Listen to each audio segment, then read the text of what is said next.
Friends, welcome to my channel. तो आज हम बात करेंगे RLDA यानी रेल लैंड डेवलपमेंट अथॉरिटी की तरफ से एक नया नोटिफिकेशन है जिसमें असिस्टेंट प्रोजेक्ट इंजीनियर सिविल की वैकेंसीज आउट की गई है। इसमें टोटल 45 वैकेंसी है। ये कॉन्ट्रैक्ट बेसिस पे है। इसके जो अप्लाई करने की लास्ट डेट रहेगी वो 23 दिसंबर 2021 है। तो ये जो वैकेंसी है ये रेल लैंड डेवलपमेंट अथॉरिटी के तहत निकाली गई है। तो यहाँ पे इन्होंने जैसे बताया इसका वैकेंसी नोटिस नंबर RLDA/कॉन्ट्रैक्ट/2021 और 02 है। तो ये जो इशू हुआ था ये 23/11 को हुआ था और इसकी जो क्लोजिंग डेट रहेगी वो यहाँ पे जैसे इन्होंने दी है 23 दिसंबर 2021 रहेगी। और लिखना है जो आपने अपना जो एप्लीकेशन सबमिट करना है उसके लिए ईमेल आईडी दी हुई है, तो आपने इसी ईमेल आईडी पे सबमिट करना है जो यहाँ पे दी हुई है। इसके अलावा यहाँ पे इन्होंने लिखे कि ये जो पोस्ट है ये असिस्टेंट प्रोजेक्ट इंजीनियर की है इन सिविल इंजीनियर में। इन्होंने यहाँ पे स्पेशली मेंशन किया हुआ है और with valid GATE score in civil engineer में होना चाहिए उसका जो है। और इसके अलावा ये इंडियन नेशनल के लिए है।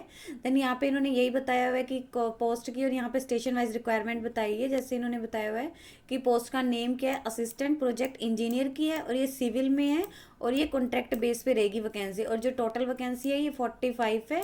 और यहाँ पे इन्होंने स्टेशंस दिए हुए हैं कि कहाँ कहाँ पे मतलब इनकी रिक्वायरमेंट रहेगी। तो आप यहाँ पे जाके चेक कर सकते हैं कि तिरुपति नेल्लोर इन आंध्र प्रदेश में, गुवाहाटी एंड कामाख्या इन असम में, गया जो मुजफ्फरपुर इन बिहार में, चंडीगढ़ इन चंडीगढ़ में रहेगी, हरियाणा में पानीपत रहेगी, सूरत, उड़ाना, ये सारी यहाँ पे इन्होंने यहाँ पे डिक्लेयर की हुई है। आप यहाँ पे जाके चेक कर सकते हैं।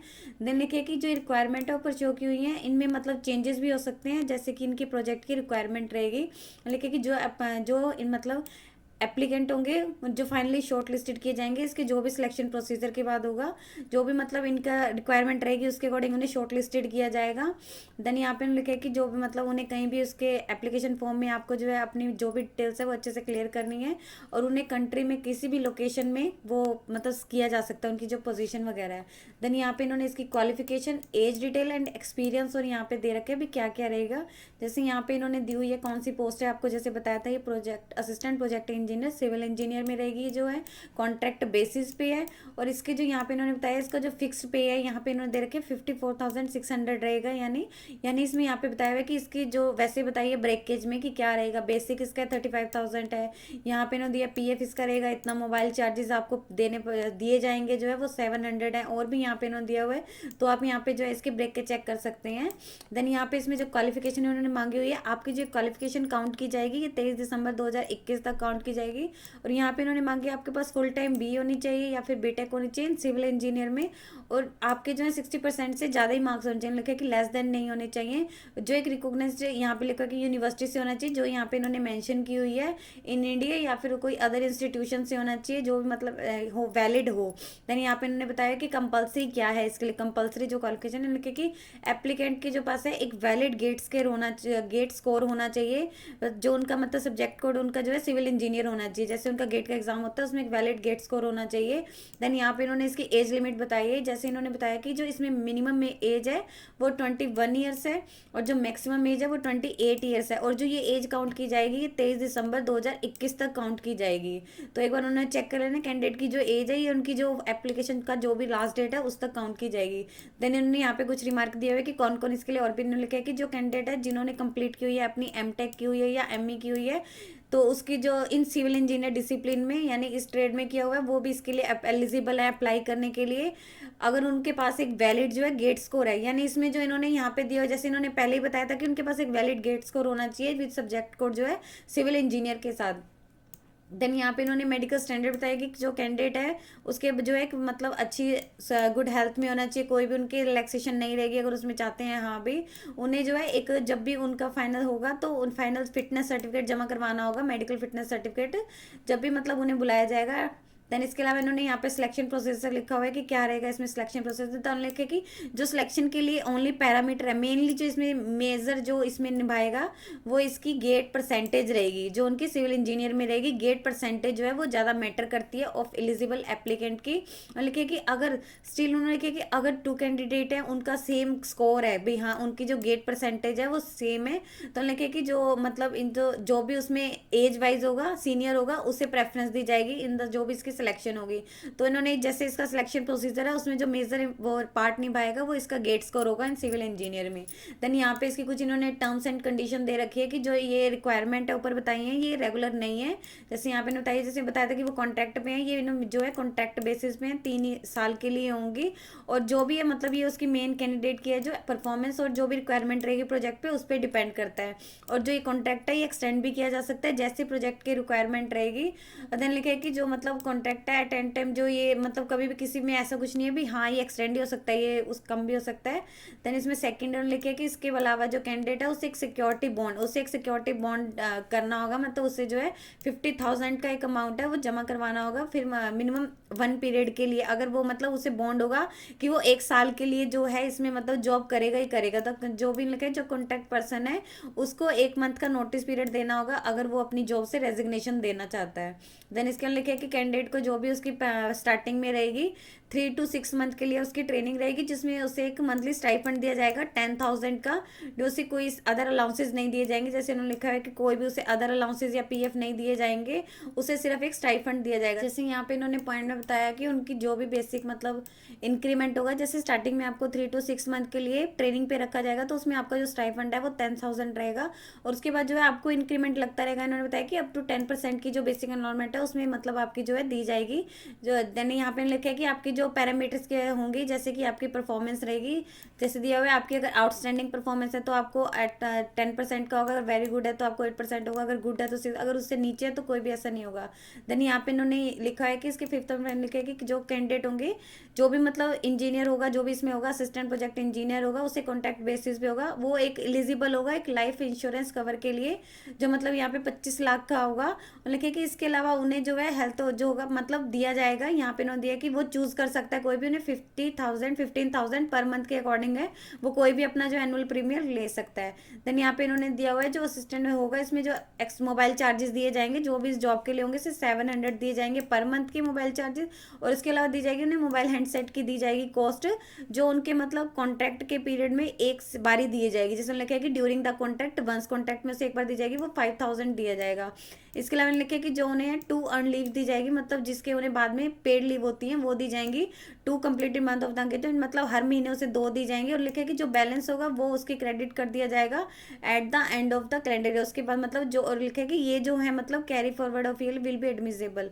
देन लिखा है कि आपको जो इसके अलावा 2 सेल दी जाएंगी इन अ कैलेंडर ईयर में, लिखा है कि 6 दिए जाएंगे, सच 6 डेज आपको दो कैजुअल लीव्स दी जाएंगी इन अ कैलेंडर ईयर। और जो क्लैप्स हो जाएंगे मतलब जो है 31 दिसंबर आपको लेनी है, अदरवाइज वो है नेक्स्ट 31 दिसंबर तो है वो खत्म हो जाएंगी। देन लिखा है कि यही लिखा है कि आपका जो पीएफ है वो 14% होगा आपकी बेसिक लोन का, इसके अलावा आपको कोई टीएडीए नहीं दिया जाएगा। और जो यहाँ पे लिखा है कि आपको कैसे अप्लाई करना है, लिखे कि कैंडिडेट को जब भी इसे अप्लाई करने से पहले इसमें जो भी कंडीशन या रिक्वायरमेंट रहेगी उन्हें अच्छे से रीड कर लेना कि उसका एलिजिबिलिटी क्राइटेरिया है उससे मैच करता है नहीं है। और उन्हें जो भी मतलब इसमें एप्लीकेशन फॉर्म है जो इसके अक्षर 1 में दिया है वही फिल करना है। और लिखे कि application note submitted in prescribe, अगर उन्होंने अपने जो प्रिस्क्राइब फॉर्मेट में नहीं किया या उसमें कोई भी इनकम्प्लीट है कहीं पे उसका जो फॉर्म है वो सीधा रिजेक्ट होगा। इसके अलावा लिखे कि जो एप्लीकेंट को जो भी उसमें अपनी डिटेल्स अंडरटेकिंग है वो अपनी खुद की ऑन राइटिंग में करना है, उन्होंने श्योर करना है कि जो भी उसमें उन्होंने डिटेल्स भरी है वो सही है और करेक्ट है या नहीं है। देन लिखे कि और जो एप्लीकेंट है जो भी मतलब जो सिलेक्टिंग कैंडिडेट होंगे अगर वो कहीं पे वर्किंग है इन गवर्नमेंट या पीएसयू में, दिस इज अ जो इन्होंने बताया कि ये जॉब है ये शॉर्ट ड्यूरेशन कॉन्ट्रैक्ट है, ये कॉन्ट्रैक्ट टाइप जॉब है, तो उन्हें जो है प्रोड्यूस करना होगा, उनका एनओसी होगा एक उन्हें चाहिए होगी बिफोर द जो भी उनके मेडिकल एग्जामिनेशन से पहले उन्हें अपना एनओसी सर्टिफिकेट जमा कराना होगा। और लिखे कि वहाँ से उसकी जो भी उनकी जॉब होगी वहाँ से उन्हें रेजिग्नेशन भी देना होगा। इसके अलावा लिखे कि उनका जो एक एप्लीकेशन फॉर्म है उन्होंने अपना मतलब भरना है वो उनकी ऑन लैंग्वेज में होना चाहिए, उनके जो मतलब उसमें जो है लेफ्ट हैंड थंब इंप्रेशन है, सिग्नेचर होनी चाहिए जो भी उसमें प्रिस्क्राइब बॉक्सेज हैं। इसके अलावा उनमें जो है स्कैन अलॉन्ग लिखा है कि जो उनके प्रूफ है यहाँ पे दिया हुआ है एज ऑफ प्रूफ होगा, जैसे प्रूफ ऑफ एज है 10th का है 12th का ग्रेजुएशन है बीटेक बी की होंगी जो भी इनकी क्वालिफिकेशन की है। इसके अलावा वैलिड गेट स्कोर है ड्यूली परसेंटेज होगी जिसपे सब्जेक्ट हो। इसके अलावा 6 सिंगल पीडीएफ मैक्सिमम जो साइज होगा उनका 20 KB, मतलब एक सिंगल पीडीएफ में सारे के सारे डॉक्यूमेंट जो ऊपर बताए हैं जिसका मिनिमम मैक्सिमम साइज है जो 20 KB होना चाहिए, उन इस ईमेल आईडी पे उन्हें सेंड करनी है 23 दिसंबर 2021 से पहले जैसे उन्हें बताया कि PSEcontact@gmail.com पे उन्हें सेंड करनी है। इट में जो लिखे कि जो मतलब सेट दैट उस पर जो भी उनका पीडीएफ होगा उन्होंने जो बनाना है उस पर कोई भी पासवर्ड नहीं होना चाहिए। उन्होंने यहाँ पे स्पेशली किया हुआ है और लिखे कि कोई भी उन्हें फिजिकली फॉर्म विल भी नहीं, उन्हें कोई भी ऐसा नहीं भेजना है, कोई भी डॉक्यूमेंट ऐसे नहीं भेजनी है। देन लिखे कि जो भी उन्होंने इसमें अदर डॉक्यूमेंट है shall be safely by the applicant, जो भी उन्हें मतलब डॉक्यूमेंट है वो संभाल के रखने, क्योंकि जब भी उनके होंगे तो उन्हें मतलब बुलाया जाएगा। ओरिजिनल एप्लीकेशन फॉर्म और कॉपीज ऑफ अदर डॉक्यूमेंट्स तो उन्हें ऑफिशियल रिकॉर्ड के लिए रखी जाएंगी, मतलब उन्हें संभाल के रखनी है। इसके लिए लिखे कि रिजेक्शन ऑफ एप्लीकेंट, जो भी एप्लीकेंट के आपके रिजेक्ट होने के क्या क्या रीज़न हो सकते हैं। अगर उन्होंने जो भी अपना एप्लीकेशन फॉर्म है वो प्रिस्क्राइब फॉर्मेट में नहीं है, अगर उन्होंने अपनी हैंड राइटिंग में नहीं भरा है, अगर उसमें जो डिक्लेरेशन है उस वो जैसे उन्होंने बताई है वो उनकी हैंड राइटिंग में नहीं है, अगर उन्होंने मतलब अपना लेफ्ट हैंड थंब इम्प्रेशन है वो नहीं भरा, अगर उनका अनसाइंड एप्लीकेशन है या एप्लीकेशन सबमिट उन्होंने मल्टीपल में कर दिया कि हर उसका अलग अलग पीडीएफ बना लिया और उसका जो साइज़ है वो 20 KB से ज़्यादा है, और कहीं पे उन्होंने लिखा है कि अनप्रोटेक्टेड है, उसमें कुछ अननेसेसरी अटैचमेंट कर दिए हैं। यहाँ पे उन्होंने दिया कि अगर उनका एलिजिबिलिटी क्राइटेरिया मैच नहीं हो रहा है या उन्होंने अपनी जो ईमेल की है वो लास्ट डेट के बाद कर दिया, तो ये सारे इसके अलावा मल्टीपल रीजन हो सकते हैं, वो इन्होंने यहाँ पे दिए हुए हैं, आप यहाँ पे जाके चेक कर सकते हैं। यहाँ पे इंपॉर्टेंट दिए हुए हैं कि जो भी इसका मतलब होगा आपने चेक कर लेना है कि हाँ ऐसा कुछ है नहीं है।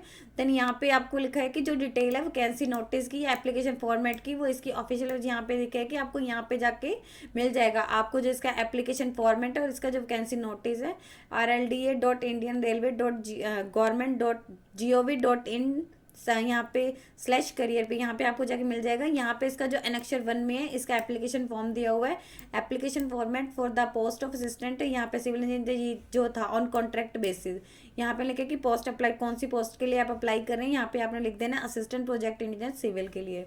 देन यहाँ पे इसका इन्होंने दिया हुआ है, खुद ही दिया हुआ है।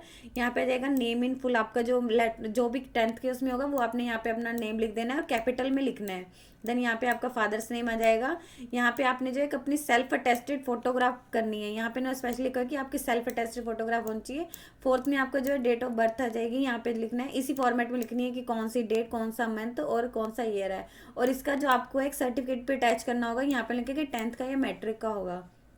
देन यहाँ पे लिखा है कि अगर आप कहीं पे मतलब या तो कहीं पे पहले से कहीं पे आपने जॉब की है या पे आप कहीं पे इन्होंने लिखा है कि लास्ट, या तो आप कहीं पे पहले जॉब करते थे या प्रेजेंट में अभी कहीं वर्किंग है, तो आपने लिखा है अगर है तो आपने यहाँ पे उसकी डिटेल्स भर देनी है कि कौन सा ऑर्गेनाइजेशन था, उसका नाम लिख देना है। यहाँ पे आपका आ जाएगा कॉरेस्पॉन्डेंस एड्रेस लिखना है इन ब्लॉक लेटर्स में, आपने कैपिटल लेटर्स में लिखना है, विद आपका पिन कोड आ जाएगा, यहाँ पे आपने अपना पिन कोड लिखना है जो भी होगा। यहाँ पे 7 पे आपका आ जाएगा कॉन्टैक्ट मोबाइल नंबर लिखना है आपने, जो भी होगा एक आपने वैलिड और जो मतलब एक्टिव मोबाइल नंबर है वही भरना है।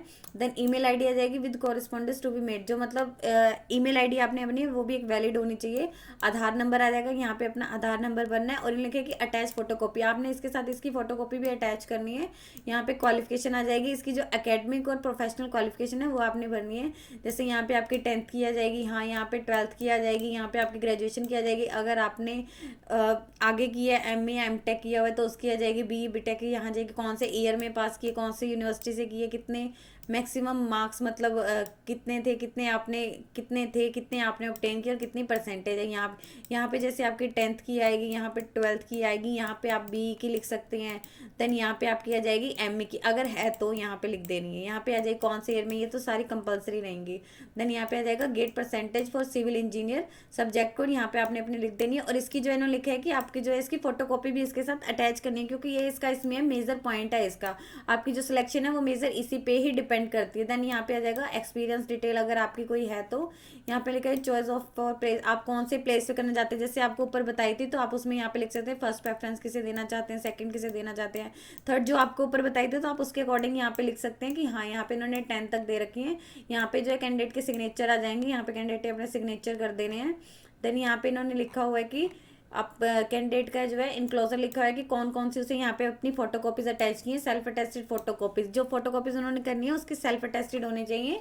यहाँ पे लिखने कौन कौन सी होंगी, जैसे उनका 10th का आ जाएगा, एक एज प्रूफ आ जाएगा, एक उनका आधार कार्ड आ जाएगा, एक उनका 12th का आ जाएगा उन्होंने जो भी अकेडमिक में डाली होंगी, BE का आ जाएगा, उनका गेट का आ जाएगा, और जो भी उन्होंने मतलब डॉक्यूमेंट अगर उनका कोई एक्सपीरियंस सर्टिफिकेट है तो वो भी इसमें अटैच कर सकते हैं, मतलब जॉन जॉनसन के डॉक्यूमेंट रहेंगे वो यहाँ पे उन्होंने भर देने हैं। देन 13 में उनका है डिक्लेरेशन दिया हुआ है, लिखे कि जो भी ये यहाँ पे डिक्लेरेशन दिया हुआ है कि आई डिक्लेयर दैट जो इन्फॉर्मेशन है वो मेरे अकॉर्डिंग करेक्ट है, बेस्ट है, मेरे नॉलेज के अकॉर्डिंग। अगर कहीं पे भी लगता है कि ऐसा है तो यहाँ पे मतलब गलत होता है तो डिस्क्वालीफाई कर दिया जाता है। तो ये जो इन्होंने लिखा है कि प्लीज कॉपी दिस डिक्लेरेशन, आपने जो ये भी सारा का सारा है आपने अपनी ऑन राइटिंग में यहाँ पे लिखना है, जो भी यहाँ पे बॉक्स है तो इस तरफ अपनी ऑन राइटिंग में, इन्होंने यहाँ पे इस पर लिखा है कि अपनी राइटिंग में in your on hand writing in the box below, जो अपने यहाँ बॉक्स में दिया हुआ है वो आप लिखिए कि हाँ मैंने जो इसमें document self attested copies of required document मैंने अटैच की है, हाँ भाई यहाँ करेक्ट है नहीं है। देन ये आप जब लिख देंगे तो इसके बाद यहाँ पे आपके जो कैंडिडेट के सिग्नेचर आ जाएंगे, यो भी उसके रहेंगे, यहाँ पे उसने कैंडिडेट ने अपने सिग्नेचर कर देने हैं। यहाँ पे जो है उनकी left hand impression of the applicant आ जाएगा, उसने जो है अपने यहाँ पे थंब इंप्रेशन लगा देना है, लेफ्ट का थंब इंप्रेशन ही लगाना है, कौन सी आप डेट को भर रही हैं वो आ जाएगा और कौन से प्लेस से भर रहे हैं ये आ जाएगा। तो ये आपका टोटल परफॉर्म है। आपने जो है इसको ईमेल करना है, जैसे मैंने आपको बताया था कि आपको सेंड नहीं करना है, ये आपको ईमेल करना है, जो ऊपर ईमेल आईडी बताई थी उस पर करना है। एक तो आपका ये परफॉर्म आ जाएगा और आपने जो डॉक्यूमेंट रहेंगे इसके साथ उनकी जो एक पीडीएफ बना लेना है, जिसका जो इन्होंने बताया था साइज है वो 20 MB से ज़्यादा नहीं होना चाहिए। तो ये टोटल आपका रहेगा। अगर आपको कोई भी इशू आता है तो आप हमें कमेंट सेक्शन में लिख के बता सकते हैं। यदि आपको इससे रिलेटेड और अधिक जानकारी चाहिए तो आप इसकी ऑफिशियल वेबसाइट पर जाकर चेक कर सकते हैं, जिसका लिंक मैं आपको डिस्क्रिप्शन बॉक्स में डाल दूंगी। यदि इस वीडियो से रिलेटेड कोई भी क्वेरी है तो आप हमें कमेंट सेक्शन में लिख के बता सकते हैं। वीडियो अच्छी लगी हो तो please like and share. Update रहने के लिए आप हमारे यूट्यूब चैनल को सब्सक्राइब कीजिए।